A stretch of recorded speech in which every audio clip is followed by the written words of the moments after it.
Hey, ¿qué tal? En este video hablaremos sobre el ensayo psicológico de Lev Vygotsky, que lleva por título La imaginación y el arte en la infancia. Nos enfocaremos en los capítulos 5 y 6, los tormentos de la creación y la creación literaria en edad escolar. Hablemos entonces del capítulo 5, los tormentos de la creación. Vygotsky dice acertadamente que crear es fuente de júbilo para el hombre, pero siendo sinceros, crear es difícil. La tortura de que la palabra no siga al pensamiento. Los poetas llaman a este sufrimiento tormento de la palabra. Es aquí cuando se afirma que no existe en el mundo martirio mayor que el tormento de la palabra. Interesante la frase que nos muestra que en vano a veces labios enloquecidos exhalan gritos. Es mísero y frío nuestro pobre lenguaje. Es importante comprender que todo fruto de la imaginación que surge en la realidad se afana por describir un círculo completo y así encarar de nuevo en lo real. Por lo tanto, la estructura imaginativa surgida en respuesta a nuestro anhelo, a nuestra excitación, tiende a encarar en la vida, en virtud de los impulsos encerrados en ella. La imaginación tiende a ser creadora, es decir, activa, transformadora de aquello hacia lo que tiende su actividad. El ser humano siempre desea alguna cosa, sea algo valioso o una nadería, algo interesante o algo vago. Siempre estamos constantemente pensando e intentando imaginar nuevas posibilidades, bien sea Napoleón planeando una batalla o un carnicero preparando un plato nuevo. Eso no importa, siempre estamos pensando, creando, imaginando. Es aquí donde entra la imaginación creadora. En toda su forma trata exteriormente de afianzar en actos que no existen tan solo para su autor, sino también para todos los demás. Respecto al papel de la fantasía, en el punto de la imaginación debemos destacar que hay dos caminos a seguir: la fantasía intelectual o la fantasía figurativa, cada una con sus características específicas. Por lo cual, Lunácharsky dice que en el futuro la fantasía no será menor que hoy en ninguna manera. Más bien, se toma un carácter particular en el que se tomará un camino determinado por cada persona, cada autor o cada receptor. La creación literaria en la edad escolar. De todas las formas de creación, la literatura u oral es el arte más típico de la edad escolar. Sabemos que en edad temprana todos los niños pasan a través de varias etapas de dibujo, pues el dibujo es el modo de expresión típico de la edad preescolar particularmente. En esos años les gusta a los niños dibujar sin ser estimulados por los adultos. A veces basta el más simple estímulo para que el niño comience a dibujar. Las observaciones demuestran que todos los niños dibujan y las etapas a través de las cuales pasan en sus dibujos son más o menos comunes para los niños de la misma edad. En esos años el dibujo es ocupación predilecta de los niños, pero al comenzar la edad escolar empieza a disminuir su afición al dibujo y en muchos, incluso en su mayoría, desaparece por completo de no ser estimulada. Evidentemente, existe cierta relación interior entre la personalidad del niño en esa edad y su afición al dibujo. Por lo visto, la concentración de las fuerzas creadoras del niño en el dibujo no es sino casual, sino porque es precisamente el dibujo lo que permite al niño de esa edad expresar más fácilmente sus inquietudes. El dibujo queda atrás como etapa ya rebasada y su lugar empieza a ser ocupado por el arte literario de expresión, que domina sobre todo el periodo de maduración sexual del adolescente. Hay un hecho básico que muestra de modo convincente que el niño debe crecer hasta alcanzar capacidad literaria. Para esto debe el niño acumular numerosas experiencias, debe lograr muy elevado dominio de la palabra, debe llevar su mundo interior a un grado altísimo de desarrollo. Para desarrollar la ficción literaria del niño, se logra invitando al niño a escribir sobre temas que él comprenda, que le emocionen y especialmente que estimulen a expresar con sus propias palabras su mundo interno. El niño escribe mejor sobre aquello que más le interesa, sobre todo cuando lo conoce muy bien. Błaszczak aconseja que las obras literarias para los niños sean las notas, cartas y relatos pequeños. Esto consiste en infundir en el niño el deseo de escribir y ayudarle a dominar los medios de hacerlo. Tolstói, en su artículo ¿A quién y de qué enseñar a escribir? Los hijos de los campesinos, de nosotros o nosotros de ellos, este escritor llegó a la conclusión de que somos los adultos y los escritores, por grande que parezca, los que debemos aprender a escribir de los niños campesinos y no a la inversa.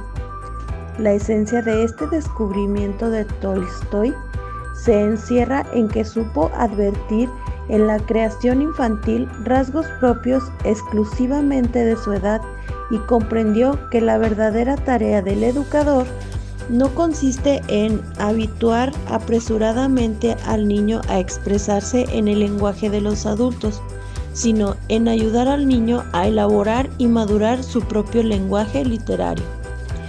Tolstói logró despertar en los niños algo que ellos ignoraban por completo, como lo que era la creación artística en esta compleja y difícil forma de expresión. Para ello, Tolstói les contaba y ellos repetían a su modo. Colectivamente, los niños empezaron a crear cuentos sintiéndose interesados y atraídos por el propio proceso de la comprensión. Los niños inventaban, creaban figuras de personajes protagonistas, describían su aspecto exterior, etc. Alterar el orden de las palabras viene a ser el lenguaje artístico, algo así como la melodía en la música o el dibujo en el cuadro. Y al decir de Tolstói, el sentido del dibujo verbal, el detalle pintoresco, el sentido de la medida, estaban altamente desarrollados en el niño. Tolstói planteaba que para educar al niño en el arte literario bastaba solamente con proporcionarle estímulo y material para crear. Esto solamente les ayudaba a completarse de modo armónico y polifacético. Los ayudaba a estar en plena libertad y dejar de llevarlos de la mano, ya que él estaba convencido de que debemos de enseñar a escribir y componer, sobre todo en poesía a los niños. Es para ayudarlos a enfocarse en el trabajo literario. Él tenía 4 métodos que ayudaban para que los niños lograran esto. Uno de ellos, el primero, era brindarles el más extenso y variado conjunto de temas, no inventados a propósito para ellos, sino entre los más serios y que interesaban al propio maestro. El segundo es dar a leer a los niños libros infantiles y proponerle como ejemplos solo cuentos infantiles. El tercero era el más importante, era el examinar los cuadernos en los que escribían sus composiciones y jamás hacerles ver ni hacerles saber las observaciones acerca de la limpieza, de la caligrafía, de la ortografía, ni lo que es básico sobre la composición de la lógica del relato. El cuarto, cómo las dificultades de la composición no se refieren al volumen ni al contenido, sino al tema artístico de la secuencia residuaria, no en el volumen, ni en el contenido, ni en el lenguaje, sino en el trama. Para Tolstói, los niños abandonados y vagabundos eran los niños que escribían con más deseo cuando se sentían en la necesidad de escribir. Estos niños eran el arte de la palabra, se solían manifestar sobre todo en forma de canciones entonadas por ellos mismos para reflejar todos los aspectos de su vida, en general las cosas tristes, melancólicas, que por medio de esto ellos lo hacían reflejar. Los adolescentes crecen hacia un mundo de internas vivencias, anhelos y aficiones. Se abre a esa edad la vida interior, se complica inmensamente en comparación con la infancia, resalta una peculiaridad de la conducta del adulto, estrechamente relacionada con el despertar de la actividad literaria en esa época, y es la elevada emocionalidad, la excitabilidad de los sentimientos. En el periodo transitorio, la emoción, la inquietud surge en nosotros cada vez que se rompe el equilibrio entre nosotros y el medio ambiente. Si esta ruptura se traduce en nuestro crecimiento, solemos experimentar emociones positivas. Si por el contrario el equilibrio no se rompe a favor nuestro, surge en nosotros una emoción negativa. La segunda parte de la edad escolar es la época de la pubertad y constituye una crisis interna de transición en el desarrollo del niño. que se caracteriza por la agudización y una elevación de la excitabilidad de los sentimientos. La sobreexcitabilidad emocional de esta etapa explica en cierto grado el hecho de que al acercarse a ella, el niño sustituya al dibujo que había sido de forma predilecta de su manifestación artística en la edad preescolar por el arte de la palabra, ya que ésta le permite con mucho más facilidad expresar sus más complejos sentimientos, especiales de carácter interno, pero también por lo que respecta a la actividad exterior, la palabra sirve mucho para expresar el movimiento, el dinamismo, la complejidad, cualquier acontecimiento que le imperfecta e inseguro dibujo infantil. Giselle investigó la creación literaria de los niños en diversas edades. Los datos aducidos por Giselle muestran las variaciones en poesía y en prosa por los niños y las niñas de los temas principales. Según su edad encontramos pocas vivencias propias de los muchachos y muchachas en prosa.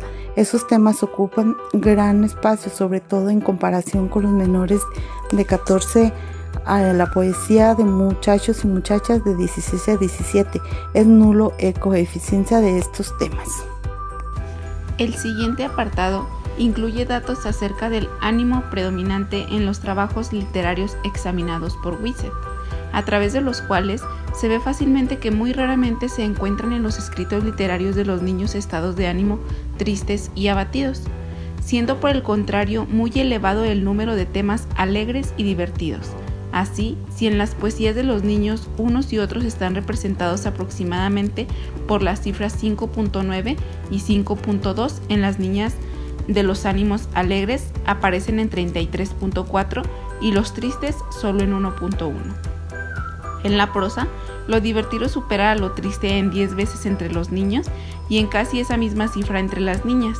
Es de notar el insignificante coeficiente de ánimos aventureros, lo que por lo visto se debe a las dificultades de este género.